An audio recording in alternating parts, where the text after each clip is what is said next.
ఆదికాండం 15వ అధ్యాయం 3వ వచనం 4వ వచనం చదువుకుందాం. ఆదికాండం 15 3వ వచనం 4వ వచనం చదవండి. మరియు అబ్రహాము, ఇదిగో నీవు నాకు సంతానం ఇయ్యలేదు గనుక నా పరివారంలో ఒకడు నాకు వారసుడగునని చెప్పగా యెహోవా వాక్యము అతని యొద్దకు వచ్చి, ఇతడు నీకు వారసుడు కాడు, నీ గర్భవాసమున పుట్టబోచున్నవాడే నీకు వారసుడగునని చెప్పాను. ప్రియుల అబ్రహాము సంతానం లేని వాడిగా నేనున్నాను. 100 years అయిపోతున్నాయి ప్రభా, నేను ఓపిక పట్టలేను. నా ఇంటి పెద్ద దాసుడైన ఎలియాజు ఇంకా నాకు వారసుడిగా అడాప్ట్ చేసుకుంటాను అని నిరాశతో వైరాగ్యముతో, లేకపోతే ఇంకా నా వల్ల కాదు అనుకున్నాడు అన్న సందర్భంలో దేవుడు అన్నాడు, లేదు లేదు, నీ గర్భవాసమున పుట్టిన వాడే నీకు వారసుడగును. ప్రియులారా, మనము దేవుని వారసులము అవ్వాలి. లోక వారసులము అయితే దేవుని రాజ్యంలోనికి పరములకు మనం వెళ్ళలేము. అబ్రహాము విశ్వాసులకు తండ్రి, ఆయనకు మనం వారసులం అవ్వాలి. 2వ కొరింథీ 12:17 ఆదామునకు మన వారసులము కాకూడదంట. ఆదామునందు మరణం ఉన్నది, కడపటి ఆదామైన క్రీస్తుకు మన వారసులం అవ్వాలి. భౌతిక సంబంధమైన వారసులము కాదు, దేవుని వారసులము అవ్వాలి. ఆదామునందు మరణం ఉన్నది. చదవండి వచనం 2వ కొరింథీ 12:17.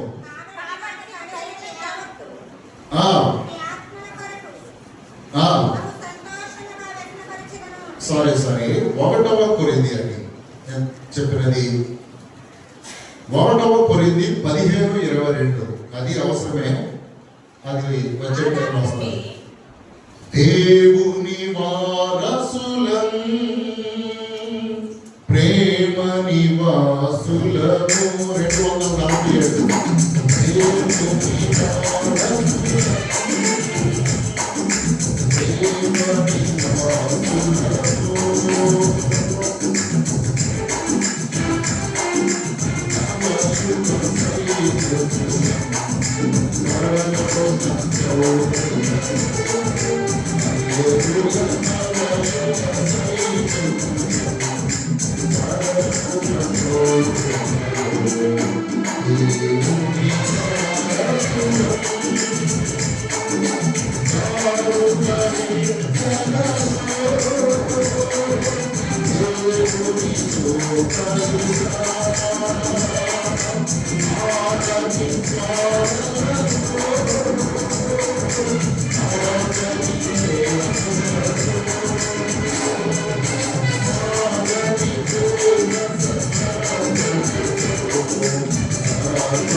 దేవుని వారసులము అవ్వాలి అంటే దేవుని పూర్వకంగా జీవించాలి, దేవుని కొరకు జీవించాలి, ఆత్మీయముగా జీవించాలి. లోకము వైపు, లోకాశల వైపు చూడకూడదు.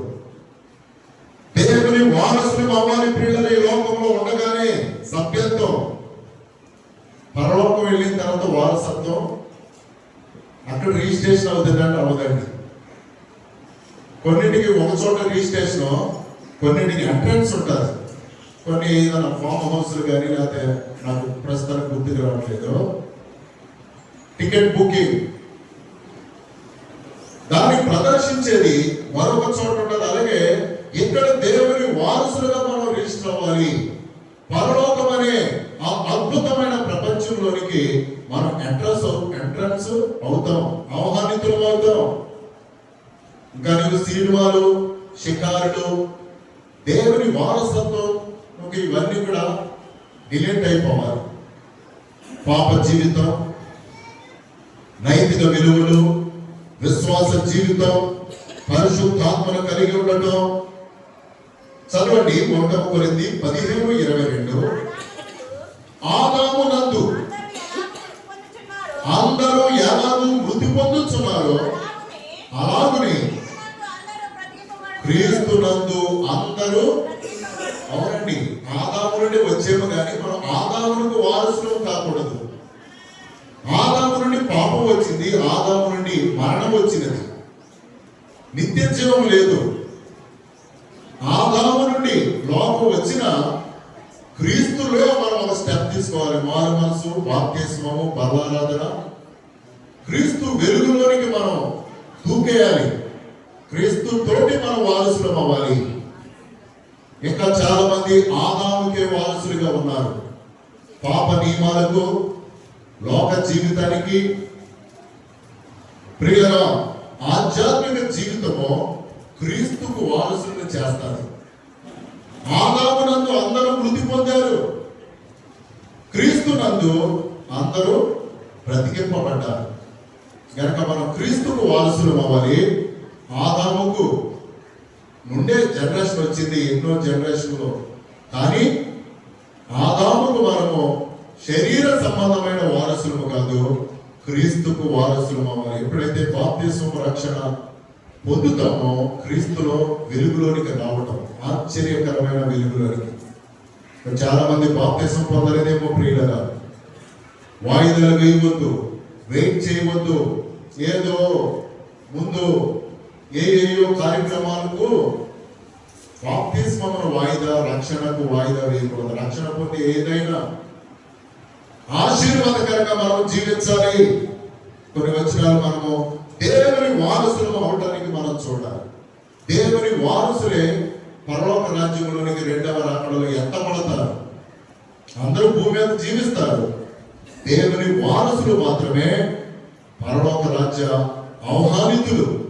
వధువు సంఘము వరుడు వచ్చినప్పుడు ఆహ్వానింపబడటం. కనుక దేవుని వారసుడువేనా? దేవుని వారసత్వంలోనికి ఈ లోక రీత్యా మరి ఎందుకన్నా పూర్వీకులు కుమారుడు పుడితేనే వారసుడు. కానీ బైబిల్, క్రీస్తు లాంగ్వేజ్ ఆధ్యాత్మిక జీవితం అయితే స్త్రీ అయినా పురుషుడైనా రక్షణ పొందితే వారు దేవుని రాజ్య వారసులు అవుతారు. పునరపి మరణం, పునరపి జననం, జాస్యత్య ధ్రువ మరణం అని వేదాల్లో ఉండింది. ఏంటంటే తల గురుగు పెట్టేది ప్రియుల ఏయో ఉండి ఉన్నవి. కానీ క్రీస్తులో ఇవన్నీ కొట్టివేయబడినవి. స్త్రీ అయినా పురుషుడైనా దేవునికి వారసులు నిరభ్యంతరంగా కావచ్చును. అభ్యంతరమేమి కాదు. అన్యజనులు సహితము దేవుని వారసులయ్యారు. మత్తయి సువార్త 1వ అధ్యాయంలో స్పీడ్ అయిపోతున్నారు. 4 స్త్రీలు, అన్య స్త్రీలే వాళ్ళు.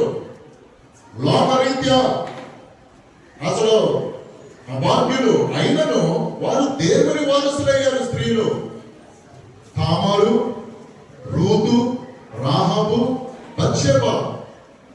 అసలు కాంట్రాస్ట్ విరోధిగా లోకానికి లోకం చూచే స్త్రీలు అయినను వారు రక్షణ పొందారు. వారిలో అద్భుతమైన ఆత్మీయ బిడ్డలను దేవుడు తీసుకుని వచ్చాడు. అన్యజనులైన దేవుని వారసులు అవ్వవచ్చును క్రీస్తును అంగీకరించి. దేవుని వారసుడు అయ్యవా సహోదరుడా, ఓ సహోదరి, దేవుని వారసురాలువేనా? దేవుని వారసులు దేవుని కుడిపార్శ్వమందు ఉంటారు. యాకోబు పత్రిక 2:5, యాకోబు పత్రిక 2వ అధ్యాయము 5వ వచనం. ఆరాధన చేతును అన్ని వేళలా ఆత్మతో సత్యముతో. తీసుకోండి మధ్య మధ్య ఆరాధన చేతును అన్ని వేళలా ఆత్మతో సత్యముతో.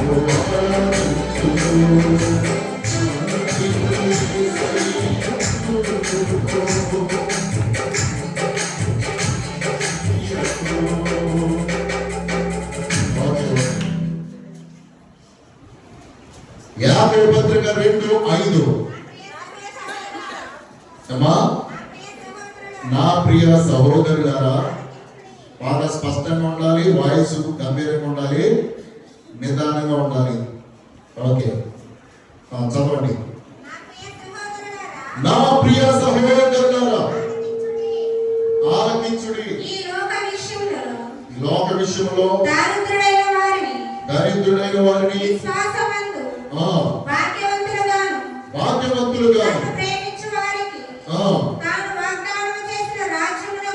తాను వాగ్దానం చేసిన రాజ్యములకు వారసులుగా ఉండుటకు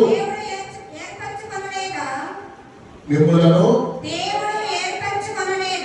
ఏర్పరచుకోనలేదా? వారసులు అవటానికి నేను మిమ్మల్ని ఏర్పరచుకోనలేదా?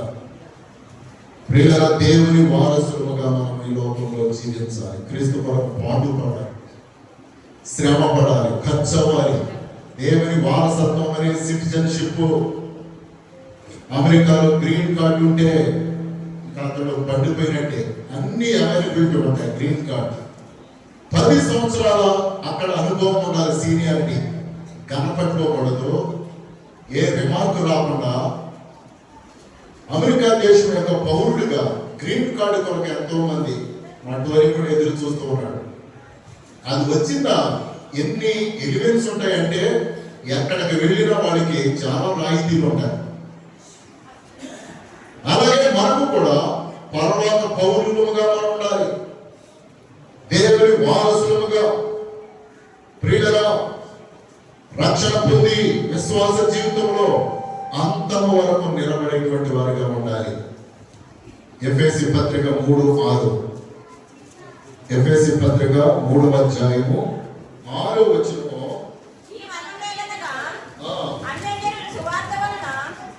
సరిగా అందరూ కూడా దీన్ని క్యాచ్ చేయాలి. అంటే వింటున్నటువంటి వారు కూడా చదువమ్మా. ఈ మర్మమేదనగా అన్యజనులు సువార్త వలన క్రీస్తు యేసునందు యూదులతో పాటు సమాన వారసులు. చాలా ఉంచారు. ఈ మర్మమేదనగా అన్యజనులు సువార్త వలన క్రీస్తు యేసునందు యూదులతో పాటు. అవునండి, అన్యజనులకు బౌద్ధిజం, జైనిజం, హిందూయిజం, క్రిస్టియనిజం, కాకతీయులు మొదలుకొని ఎవరైనా రక్షణ పొందిన దేవుడు యేసయ్య అందరికీ దేవుని వారసులయ్యే కృపనిచ్చాడు. ఏళ్ళకి ఇస్తున్న వారసులు యూదులు మాత్రమే అని కాదండి, సమరయులకి రక్షణ పొందిన వారు కూడా దేవుడు దేవుని వారసులుగా చేసుకుని ఉన్నాడు. అన్యజనులు సువార్త వలన క్రీస్తునందు అంగీకరించినప్పుడు యూదులతో పాటు వారు కూడా సమాన వారసులుగా దేవుడు అర్హతను ఇచ్చి ఉన్నాడు. మనం కూడా ఒకప్పుడు అన్యులమే. భారతదేశం అంటే ఆర్యులు. ప్రియులారా, మధ్యధరా సముద్రమును దాటి యూరప్ ఖండమును దాటి సింధు నది దగ్గర ఉండి వేదాలు రాశారు ఆర్యులు. దానికి ఎలా ఉండాలి? మరో ధర్మశాస్త్రం రాశారు. 4 వేదాలు, యజుర్వేదం, ఋగ్వేదం, సామవేదం, అధర్వణ వేదాలు. కనుక ఇలాగా వీటిని బ్రొక్కాలి, వాటిని బ్రొక్కాలి అని. తర్వాత క్రీస్తు ప్రభు ఈ లోకంలోకి వచ్చాడు. వీటన్నిటికీ ప్రతీతిగా ఆయనలో గొప్పతనం, నిత్య జీవం లోకానికి అందించాడు. కనుక అన్యజనులు కూడా క్రీస్తు సువార్త వలన, ఒకప్పుడు ఏమనేవారు? అమెరికా దేవుడు ఎప్పుడు అనేవారు, మరి మనకెలా దొరికాడు? సువార్త వలన మనకు దొరికాడు. పల్లెటూరులో కూడా క్రీస్తు సువార్త. తోమా గారు మన ఇండియా దేశము క్రీస్తు శకం 52లోనే, అమెరికా దేశం 450 సంవత్సరాల క్రితమే. క్రీస్తు శకములోనే, ఆరంభ శకములోనే 52లో మరి తోమా గారు మన భారతదేశానికి వచ్చి మెడ్రాస్లో, కేరళలో, కొచ్చిన్ అనే రాష్ట్రంలో సువార్తను ప్రకటిస్తూ ఆయన బల్లెములతో పొడవబడి అనేకులకు రక్షణ అందించారు. మెడ్రాస్ బ్రాహ్మణ్సే కానీ అనేకులు మారి ఉన్నారు. గనక ప్రియులారా, సువార్త అనేది ప్రాముఖ్యమైనది. అన్యజనులు రక్షణ పొంది యూదులతో పాటు దేవునితో సమాన వారసులయ్యారు. మనం కూడా ఒకప్పుడు అన్యులమే, కొద్దిగా ఎరగని వారమే. మనకు సువార్త వలన క్రీస్తుతోటి వారసులమయ్యాం. మన పిల్లలు కూడా సువార్త అందించాలి. ప్రియుల ప్రకటన మనం అందించాలి.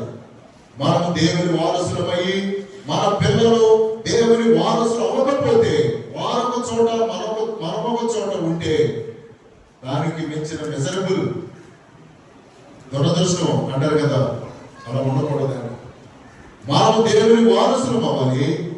మనతోటి పిల్లల కూడా తరాల వరకు దేవుని వారసులుగా చేసుకోవాలి. 1 కొరింథీ 6:9 1 కొరింథీ 6:9 అన్యాయస్తులు దేవుని రాజ్యములకు వారసులు కానేరని మీకు తెలియదా? ఓకేనండి. అన్యాయస్తులు దేవుని రాజ్యములకు వారసులు కారట. అన్యాయస్తులుగా మనం ఉండకూడదు. ఈ లోకంలో నీతి నియమావళితో జీవించాలి. ప్రియులారా, ఈ లోక జీవిత వారసులుగా ఉండిపోవటానికి జీవితం అయితే మనం ఎంత భక్తి చేయడం అవసరం. సిస్టమేటిక్ గా ఆధ్యాత్మిక జీవితంలో, ఆత్మీయ జీవితంలో అంత డీప్నెస్ అవసరం లేదు. కానీ దేవుని వారసులు అవ్వాలంటే కష్టపడాలి.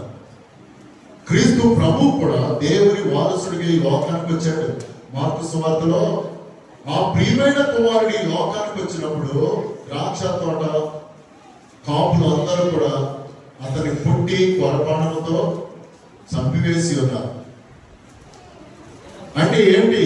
క్రీస్తు కూడా ఈ లోకంలోనికి వచ్చి ఆయన కూడా తండ్రి అయిన దేవునికి ఇష్టడుగా జీవించకపోతే ఈ లోకంలో ఉండిపోయేవాడు. ఆయన గౌతమ బుద్ధుడిలాగా యేసు ప్రభు కూడా చిన్న పాపం ఆయనలో ఉండి భూమి మీద ఉండిపోయేవాడు. ఇంకా మనకు కూడా కనబడేవాడు. ఆయన 100 సంవత్సరాలు ఆయన ఇంకా తీర్థుడిగా ఉండి ఉన్నాడు కనుక ఆయన. కానీ క్రీస్తు మహిమలోనికి ఎందుకు వెళ్ళాడు? దేవుని వారసుడుగా ఆయన ఎందుకు వెళ్ళాడంటే, యోహాను సువార్త 6:6 నా యందు పాపమున్నయెడల మీరే ఎవరు స్థాపించు. తండ్రి యొద్ద నుండి వచ్చి భూమి మీద ఉండి 33.5 సంవత్సరాలు చాలా శ్రమలు పడ్డాడు. ఆయన కూడా దేవుని వారసుడిగా కుడిపార్శ్వమునకు వెళ్ళాడు. అంటే క్రీస్తు ప్రభు ఈ భూమి మీదకి వచ్చి శ్రమ పడి ఉన్నాడు. దేవుని రాజ్యం కొరకు తండ్రి చెప్పినట్లుగా సువార్త విషయంలో ఎక్కడ కూడా ఒక ఇంచెత్తు కూడా ఆయన చెప్పిన డిఫరెన్స్ కూడా జీవించాలి. అందుకే ఆయన మరలా పరలోకానికి వెళ్ళలేదు. భూమి మీద ఉండిపోయేవాడు. ఆయన భూమి మీద మన పితరులు పలానా చోట ఉన్నాడు అన్న వ్యక్తిగా మిగిలిపోయేవాడు నా కాన్సెప్ట్ లో. కానీ క్రీస్తు పరిశుద్ధంగా జీవించాడు. తండ్రి అయిన దేవుడు ఏది చెప్పాడో ఆ రీతిగా కష్టపడ్డాడు, శ్రమలో పడ్డాడు, గాయాలు పాలయ్యాడు. ప్రియులారా, మనందరి విమోచన కొరకు శాప పాప విమోచన ఆయన మీద వేసుకొని ఉన్నాడు. వాటన్నిటినీ అనుభవించి సిలువలో మరణించి 3వ దినమందు పునరుత్థానుడై అపోస్తుల 1వ అధ్యాయంలో గలిలయ 500 మంది చూస్తుండగా ఆయన అందరి ఎదుట ఆరోహణము, ట్రాన్స్మైగ్రేషన్. తండ్రి యొద్దకు వెళ్ళాడు వారసుడిగా. అంటే భూమి మీద ఆయన చాలా పర్ఫెక్ట్ గా జీవించాడు. ఆయన పర్ఫెక్ట్ గా జీవించకపోతే భూమి మీద ఉండిపోయాడు. ఇంకా పరలోకానికి వెళ్ళే ఆ మహిమను పోగొట్టుకునేవాడు. నేను ఎందుకు ఇంత డీప్ గా చెబుతున్నాను? మనం కూడా క్రీస్తు వారసులు అవ్వాలంటే చిన్న చిన్న కష్టాలు పడాలి. క్రీస్తునందు సద్భక్తితో బ్రతుకును దేశించే వారందరూ హింస పొందుతున్నారు అన్నారు వాక్యంలో. ఏ గాయాలు అవ్వకూడదు, అవమానాలు అవ్వకూడదు. ఈ మధ్య కాలంలో బాగా అందరికి ఫ్యాషన్ భక్తి అయిపోయింది. చిన్న మాట రాకూడదు అంటే వస్తాయి, మాటలు వస్తాయి, అవమానాలు వస్తాయి. క్రీస్తు ప్రభు దేవుని వారసుడిగా పైకి ఆరోహణమయ్యే శక్తి వీటినన్నిటినీ జయించుకుని వెళ్ళాడు. క్రీస్తు కూడా ఈ శ్రమలు పడకపోతే ఆయన దేవుని వారసుడు అయ్యేవాడు కాదు. భూమి మీదే మిగిలిపోయేవాడు, భూమి మీదే ఉండేవాడు. యెరూషలేములో గొల్గొతా ఆ కలవరి పండ క్రింద గెత్సెమనే తోటలో క్రీస్తు సమాధి మాత్రమే ఓపెన్ చేయబడి ఉన్నది. కందుకూరి వీరేశలింగం గారి లేదా వివేకానంద స్వామి వీళ్ళందరూ సమాధులు మనం అడ్రస్ వెళ్ళాం. కరుణానిధి, ఇంకా జయలలిత పార్కు ఇక్కడ ఉండిపోయారు వాళ్ళు. క్రీస్తు విషయంలో మనం దేవునితోటి వారసులం అవ్వాలంటే మనం కూడా శ్రమలు పడాలి. దేవుని కొరకు చాలా ప్రయాసపడే వారిగా ఉంటేనే నువ్వు దేవుని వారసుడు అవుతావు. ఏ కష్టాలు పడకుండా, ఏది నాకు అంటకూడదు, ఏది ముట్టకూడదు. ఈ బాగా స్మూత్నెస్ భక్తి పరలోక వారసులుగా చేయదండి. క్రీస్తే నీ కొరకు ఆ తోట యజమానులు క్రీస్తును పట్టుకొని మార్కు సువార్త 12వ అధ్యాయము 6 వచనం 7 వచనంలో ఆ ప్రియమైన కుమారుని భూమి మీదకి వచ్చినప్పుడు వాళ్ళందరూ అతని మీద దాడి చేసి గాయములు చేసి అతని చంపి తోట వెలుపలకి ఈడ్చివేశారు. అది యేసుక్రీస్తు గురించి వ్రాయబడిన ప్రవచనాత్మకమైనది. ఆ ప్రియమైన కుమారుడి లోకానికి వచ్చి మన కొరకు అంత శ్రమలు పడ్డాడు, గాయాలు పాలైనాడు. మనం కూడా క్రీస్తు కొరకు, సువార్త కొరకు, దేవుని రాజ్య వ్యాప్తి కొరకు కూడా మనం కూడా ఎంతగానో శ్రమ పడాలి, ఖర్చు అవ్వాలి. దేవుని వారసులం అవ్వాలంటే ప్రియులరా ఎంతగానో దేవునిలో ఉండాలి, ఆధ్యాత్మికంగా ఆత్మీయముగా జీవించాలి. 2వ కొరింథీ ఇప్పుడు 12:15 ఇందాక టచ్ చేసిందే ఇప్పుడు మనకు అవసరం. పౌలు గారు అంటాడు, కాబట్టి నాకు కలిగినది యావత్తు మీ ఆత్మల కొరకు బహు సంతోషముగా వేయపరిచెదను, నన్నును నేను కూడా. అవునండి, దేవుని రాజ్యం కొరకు నాకున్నదంతయు నేను వేయపరచుచున్నాను అన్నాడు పౌలు గారు. అవునండి, దేవుని రాజ్య సువార్త మీటింగ్ల కొరకు మనం కూడా ఖర్చు చేయాలి.